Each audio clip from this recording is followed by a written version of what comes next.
Hello everyone, I'm Dr. Priyanka Sachdev here and I'm welcoming you all for this session.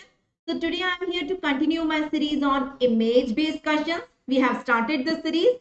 Now with the latest pattern of the most of the competitive exams for NEET PG, FMGE and ICT, for next, most of the questions are going to be image-based questions. So it is the need of the hour that you should understand all image-based questions. Now a potential area from which maximum image-based questions can be framed is hematology. So in the last lecture, we have seen many image-based questions from leukemias. So we have seen all peripheral smears of leukemias, various types of leukemias, myeloid, lymphoid, CML, AML, ALL, CLL, various lymphomas, Hodgkin's lymphoma, non-Hodgkin's lymphoma. So looking at the smear, you can identify what type of leukemia lymphoma it is. Today, from hematology, I will teach you many image-based questions from RBCs, about RBC's inclusion bodies, about various shapes of RBCs. So we will discuss them. So okay, one by one, I will launch the question. You see the question, you see the image along with it, read the options and tell me what is the most correct answer among them. So here the image shows the presence of what? See the image. Tell me what it is showing. So can you see this is the RBC. Inside the RBC, a dot-like structure is present at the center. Inside the RBC, dot-like structure is present. Inside the RBC, a dot-like bluish structure is present. So what it is? Is it a Hobble-Jolly body? Is it a Hans body? Is it a Cabot ring? Is it a Papenheimer body? Yes. So these are the four main types of inclusion bodies which are present inside the RBC. Now you should know how each of them look like. You should be able to identify them in an image and you should know the conditions in which they are seen. So of course, you all are right. Your guess is right. It is an image of Hobble-Jolly body. Yes, so it is Hobble-Jolly body. The correct answer is Hobble-Jolly body. Now the question, there are two questions. What are Hobble-Jolly bodies? Why they are formed inside RBC is number one. What are they? Why they are formed? And number two, name the conditions in which they are seen. Name the conditions in which they are seen. So actually Hobble-Jolly bodies are the nuclear remnants of the RBC. You know how RBC is formed? RBC is formed inside the bone marrow from normoblast. So this is hematopoietic stem cell. It converts into blast, myeloblast. This myeloblast form early normoblast, intermediate normoblast, late normoblast. It converts into reticulocyte and it will convert into RBC. Ultimately, RBC is formed and it will come in the blood. So this is how RBC come in the blood. But these RBCs are non-nucleated, but the precursor contains the nucleus. These are the precursors. So at intermediate normoblast stage, nucleus is extruded out and reticulocyte and RBCs are non-nucleated. But some nuclear remnants are present inside it. Actually, the main nucleus is absent, but some nuclear remnant is present inside it, which is known as Hobble-Jolly body. So Hobble-Jolly body is actually the nuclear remnant inside the RBC. This is the RBC. Nucleus is absent. RBCs are anucleated, non-nucleated cells, but the nuclear remnant is known as Hobble-Jolly body. Actually, these Hobble-Jolly bodies are removed by the spleen. So when the RBC passes from the spleen removes it. Spleen removes it. So the conditions, the patients in which splenectomy is done due to some other cause, we have to do the splenectomy, trauma, cancer, anything of the spleen. And in the patients in which spleen is present but it is non-functional. So functional asplenemia, like sickle cell anemia. In them, spleen is not removing Hobble-Jolly body from the RBCs. So they will remain there only and it will be seen in the peripheral smear. So Hobble-Jolly body, what are they? These are the nuclear remnants inside the RBC and name the conditions in which they are seen. Two conditions. Either the spleen is absent, that is splenectomy, or spleen is present but it is non-functional, that is sickle cell anemia. They are seen. I hope it is crystal clear to you. So you can answer any question about Hobble-Jolly body. First, identify how they are seen inside the RBC. Try to identify them how they are seen inside the RBCs. So these are the remnants of the RBC, nuclei that are normally removed by the spleen. So if spleen is absent or non-functional, in both of these scenarios, they will be seen inside the RBCs. So they will not be seen inside normal human being. They are not seen because spleen is functional. Have you got it? Okay. So this is the second question in front of you. See the question, read the question, see the image, then tell me the answer. Okay.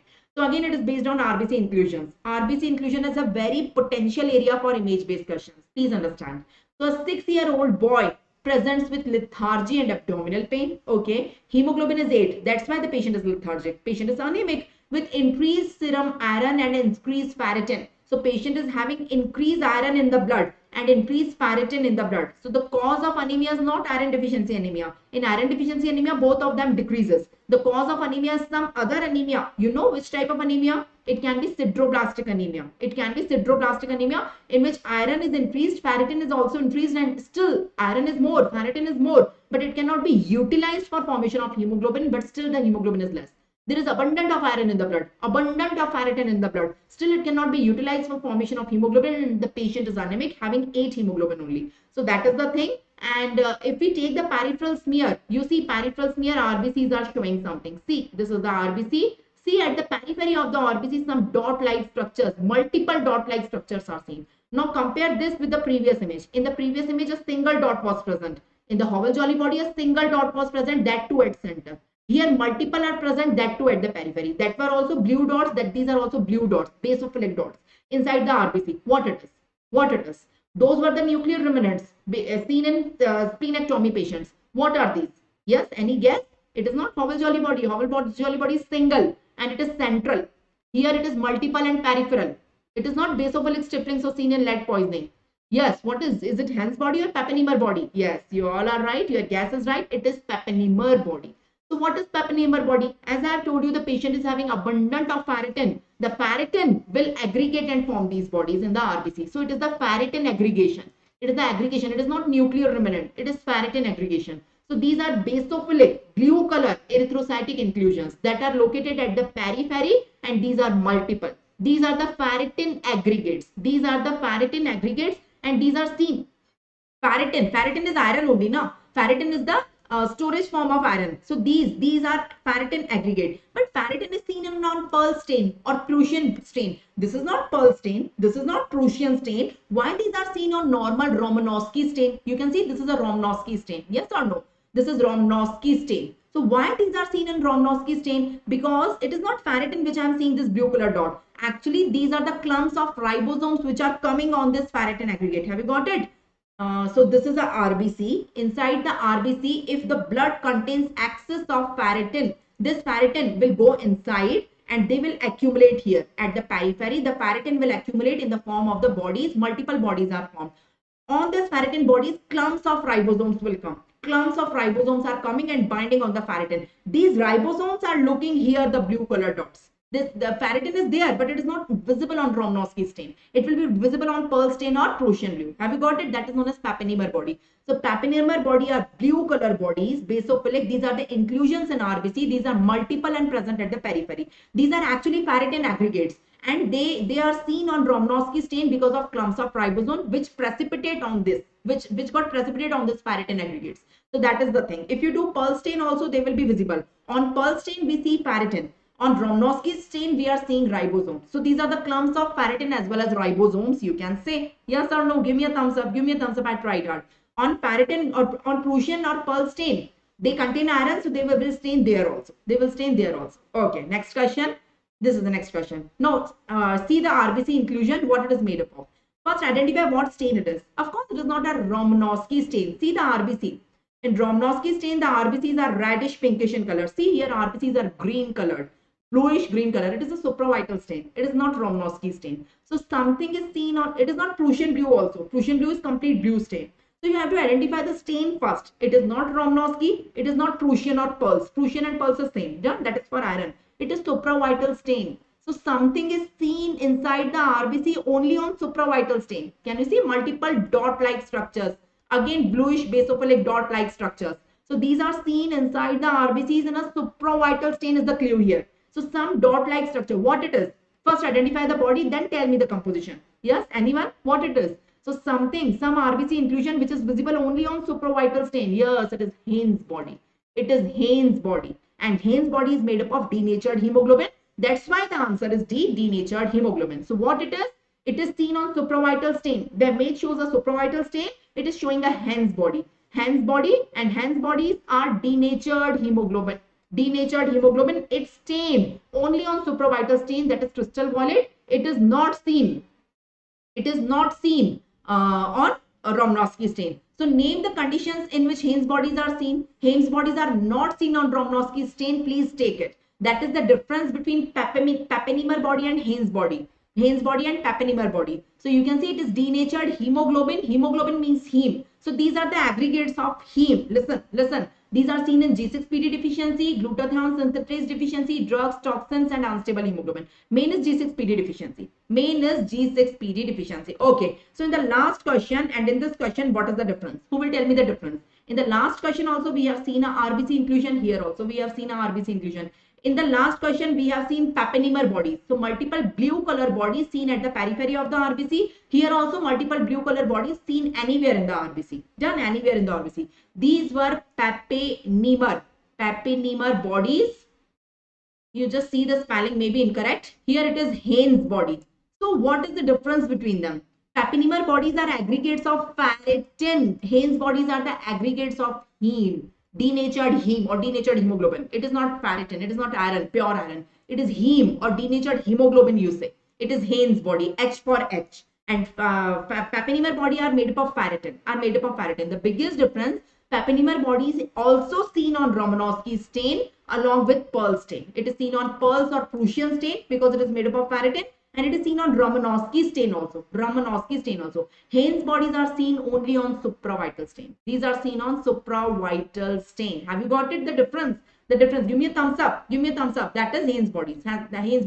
Haynes bodies are seen in G6PD deficiency. Papenheimer bodies are seen in the conditions in which body ferritin is raised, like in sideroblastic anemia. So I have crystal clear you the difference between the two bodies. Coming on the next question. This is the next question in front of you. Please see. You can see a RBC. Okay. Inside the RBC, you can see some ring is there, which is in the form of 8. 1, 2, 3, 4, 5, 6, 7, 8. So it is looking like ring of 8. What it is? Typical. First, identify which inclusion it is. Then tell me the condition in which it is seen. So it is a two-step question. It is not directly asked what it is. You first identify what it is. Then tell me in which condition it is seen. So of course, it is a Cabot ring. So Cabot ring is typically seen in, yes. Is it seen in HBS disease? Is it seen in hemoglobin BART? Is it seen in malaria or pernicious anemia? Yes, it is seen in pernicious anemia. So it is Cabot ring. It is seen in pernicious anemia. So the correct answer here is C. It is a Cabot ring. It is seen in the abnormalities in which there is abnormality in metabolism of iron as well as arginine-rich histone that occurs in pernicious anemia. No, what is pernicious anemia? In pernicious anemia, this is the stomach, esophagus, stomach, and intestine. In the stomach, we have parietal cells. Yes or no? These parietal cells form two things. It forms HCl in the stomach, hydrochloric acid, and it also forms intrinsic factor.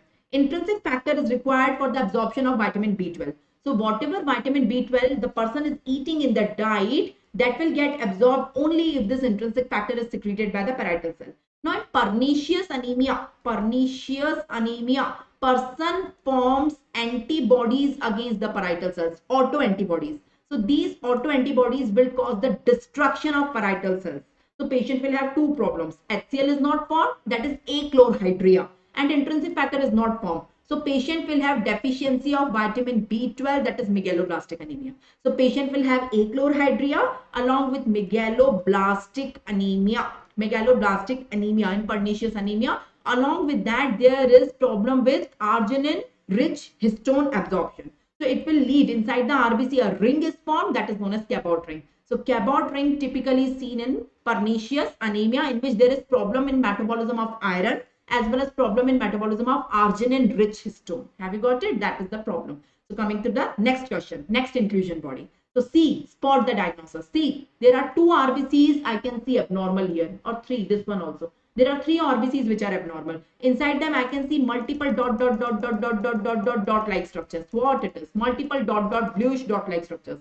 It is, yes. First, make the diagnosis, then tell me the condition in which it is seen. It is a two-step question. First, spot the diagnosis. It is basophilic stippling. It is basophilic stippling. It is basophilic stippling. Yes, it is seen in lead poisoning. The correct answer here is A. You should know what it is. It is basophilic stippling. Basophilic stippling is actually, what are basophilic? That dot like things are the fragments of ribosomes or fragments of ribosomal RNA which get precipitated through the cytoplasm of the RBC. That is seen as basophilic stippling, and it is seen in these conditions. So what is basophilic stippling? Who will tell me? In RBC, the aggregates of the ribosome or the ribosomal RNA, they got precipitated. That is seen as basophilic stippling. Basophilic stippling is seen in 1, 2, 3, 4, 5, 6, 7. 7 conditions. The most important is lead poisoning. L. The mnemonic is lunatic. L. Lead poisoning. U. Unstable hemoglobin. N. Nucleotide deficiency. ये next line में आएगा. A is anemia due to B12 deficiency. T. Thalassemia. I. Infection. C. Cirrhosis. Lung. So that is the mnemonic for basophilic stippling lunatic. So revision. I have taught you 5. Today I have taught you these 5 RBC inclusion bodies: Howell-Jolly body, Papenheimer body, Haynes body, Cabot ring, and basophilic stippling. Okay, I will try to draw the 5. 1, 2, 3, 4, 5. I cannot use blue color. I don't have blue color right now. Okay, anyways. So how HJ, Howell-Jolly bodies look? It is a central body with a single dot and central. That is Howell-Jolly body. How Papenheimer body looks? Papenheimer bodies are multiple and present at the periphery of the RBC. Papenheimer, that is Howell-Jolly body, that is Papenheimer body. Then Haynes body. Haynes bodies are also multiple and present anywhere in the RBC. That is Haynes body. Then Cabot ring is a ring of 8. So Cabot ring. And last I have told you basophilic stippling. Multiple dot, small dot like structures. Basophilic stippling. Nobody will teach you like this simplicity, you know. So basophilic stippling. First thing is that you should identify each of them. Then you should know the conditions in which they are seen. What are they? So what are Howell-Jolly bodies? These are the nuclear remnants of RBC. What are Papenheimer bodies? These are ferritin aggregates. What are Haynes bodies? These are heme aggregates or abnormal hemoglobin, unstable denatured hemoglobin. What is Cabot ring? Cabot ring is seen in abnormality of 2 things: iron and arginine-rich histone. 2 things. And basophilic stippling, these are the precipitates of ribosome or ribosomal RNA. So you should know their composition, number 1. Number 2, you should able to identify them. And number 3, you should be able to tell me the conditions in which they are seen. So yes, Howell-Jolly bodies, that is nuclear remnants, are seen in problems with the spleen. So either spleen is absent, splenectomy, or if it is present, it is non-functional, that is sickle cell anemia. Ferritin abnormality is seen in sideroblastic anemia. When ferritin is high, or any anemia in which high ferritin in the blood, not iron deficiency anemia. So that is sideroblastic anemia. Haynes body or unstable heme is present in any condition in which denatured hemoglobin is seen, example G6PD deficiency. Cabot ring is seen in pernicious anemia, and basophilic stippling is seen in lead poisoning, and the mnemonic is lunatic. You know the full form. The most important among them is lead poisoning. I tried hard. I tried best. You should know the 5 things together. These all are RBC inclusion. Now you are prepared for 5 image-based MCQ. Any MCQ. Simple question will be, image will be given and examiner asks you to identify what it is. That will be the step 1 question. Step 2 question, image will be given to you. Examiner asks you the composition of these bodies. That is second step question. The third, the most difficult question, image will be given to you and examiner asks you the condition in which they are seen. Give me a thumbs up. I tried hard. So that is the 5 bodies. Now few more questions are there based on RBC shapes. Now identify the RBC marked by the arrow. See this RBC. See this RBC. So variable shapes are there looking like helmet. Are they target cell? Are they cystocytes? Are they sickle cell? Are they spherocytes? These are not target cell. This is target cell. You know, the dot at the center. This is target cell. But the one which are marked by arrow, this one, these are not target cells. These are not spherocytes. Spherocytes are circular, no pellar at the center. These are not sickle shapes. Sickle shape are typically this shape. These are cystocytes. So the correct answer here is cystocyte. So cystocytes are the fragmented RBCs. You know, the fragmented RBCs are normal biconcave. This is the shape. Cystocytes are the fragmented RBCs. So they can be of variable shape. They can be triangle, they can be helmet shape, triangle shape, or any variable shape. So these are the cystocytes. So can you see all cystocytes here? Various cystocytes, So my advice to you, learn this table. These are the various shapes of RBC. So this is a target cell. You can see dot at the center. This is a bite cell. One of the bite is taken out of the RBC. This is a sickle shape. You can see. This is teardrop. This is spur cell known as acanthocyte. See the spiculations on the surface of the RBC. My next question will be on this. So see the spiculations. This is burr cell or echinocyte. See the spiculations. So here the speculations are less, but they are sharp. Here speculations are more in number, but they are less sharp. So you know spur cell and Burr cell, acanthocyte and echinocyte. Hemoglobin crystals are there. Rowlex formation is there, and RBC agglutinate. So the simplest stage 1 question will be, image will be given to you and examiner asks you to identify it. That is stage 1 question. Stage 2 question, examiner will ask you the condition in which they are seen. So learn conditions also in which they are seen. Please learn it. My advice to you. Again the same table with some additions. So spherocyte is there, elliptocyte is there, teardrop पिछले में भी था. Learn the other name of teardrop. It is known as dacrocyte, schizocytes, cystocytes. That was our question. You know, cystocytes, echinocytes, acanthocytes. In both of them speculations are there, but see the shape and size of speculation. Target cells, tomatocyte. So you see them in which condition, learn them. That is the thing. Okay, next question. Now you will be able to answer it. Just now I have shown you all the shapes. Identify these RBCs. You can see the crenations, you can see the speculations on the surface of the RBCs. All the surface of the RBCs is speculated, and speculations are multiple, but they are not very sharp. So it is not echinocyte, it is acanthocyte. It is acanthocyte, that is spur cell. Yes. So the correct, I'm sorry. It is echinocyte. Acanthocyte have more sharp. See the difference between acanthocyte and echinocyte. See these two images. Which is in our question? In our question, it is echinocyte. It is Burr cell. It is not spur cell. I just got confused. It is Burr cell. It is not spur cell. So correct answer here is echinocyte. Done. It has speculations over it. In contrast to acanthocyte, only few speculations, in which acanthocytes few speculations are present, which are more sure. That is the thing. So last question in front of you. Identify what is marked with the arrow. Multiple RBCs are forming a train. Yes, multiple RBCs are forming a train. You all are right. The easy question. It is Rowlex formation. Now tell me why Rowlex is formed. Why Rowlex is formed, and in which disease Rowlex is formed. So Rowlex is formed in multiple myeloma. So what is happening in multiple myeloma actually? In multiple myeloma, I'm sorry. Okay, in multiple myeloma, abnormal plasma cells are formed. These are abnormal plasma cells. Normally, plasma cells form immunoglobulin, which have 2 light chain and 2 heavy chain. These abnormal plasma cells will form immunoglobulin, which have only light chain, no heavy chain. So these light chains are positively charged. These are abnormal immunoglobulins. These are positively charged and they do not have heavy chain. Now these are RBCs. Okay, let me take another slide. These are RBCs. Normal RBCs have negative charge on them and they repel each other. Because they have negative charge on them. So they do not come in closer. All of our blood, my blood, your blood, the RBCs are like this. But in multiple myeloma people, because of abundant light chain, which is positively charged, is formed, the negative charge on the RBC is neutralized. So all this RBC will become neutral. The negative charge is neutralized and they will stick to each other. Because they become neutral, they will stick to each other and they will form the Rowlex. So that is Rowlex formation seen in multiple myeloma. I have told you the reason also. Give me a thumbs up. So you can see Rowlex formation here. Give me a thumbs up. So I have taught you all the various RBC inclusions along with their identification, morphology, composition and causes, and various shapes of RBC along with their causes. So that is the thing I would like to tell you. And question can come on the complete table on any point. RBC will be given to you and examiner will ask you to identify it or tell me the condition in which it is seen. So learn this table also, That is my advice to you. So I hope you have learned a lot. Thank you very much. I am ending this lecture here. Okay. So don't forget to give your feedback to me.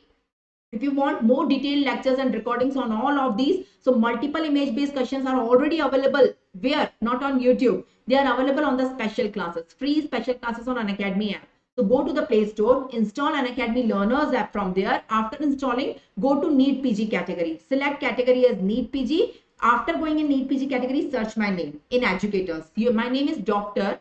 Priyanka Sachdev. You will find my profile link there. Please follow my profile link. You will get a list of all the recordings taken by me. That is free of cost, along with the notes PDF also. So multiple image based, many sessions are available there. More than 500 images are available there free of cost. So why don't you go right now after watching this lecture? You will require a code if you are a first time user of Unacademy. You can use my code, that is Sachdev10. That is my surname only, Sachdev. SACHDEV, Sachdev10 is the code. So please distribute this code to all your batchmates, seniors, juniors, so everyone can get an advantage of these things. So it is free of cost available there. Done. On the special classes. On the paid platform, we have two things, plus subscription and iconic subscription. In plus subscription, you will get only Unacademy recorded lectures. In iconic, along with Unacademy, you will get prepared recorded lectures also. So if you are thinking of taking a paid subscription, better to go with iconic. Done. On paid platform, we have many additional features as compared to free platform. We have raise a hand feature. You can connect to me directly or via audio call, or with any educator you can connect via audio call during the class, right? And there is a highly effective question bank containing more than 25,000 questions, image based clinical questions, so you can practice till you become perfect. We are really proud of our star learners, and I want your photograph to be here next year, right? Okay, these are the various batches which are going on the paid platform. Done. You can get the advantage of these batches.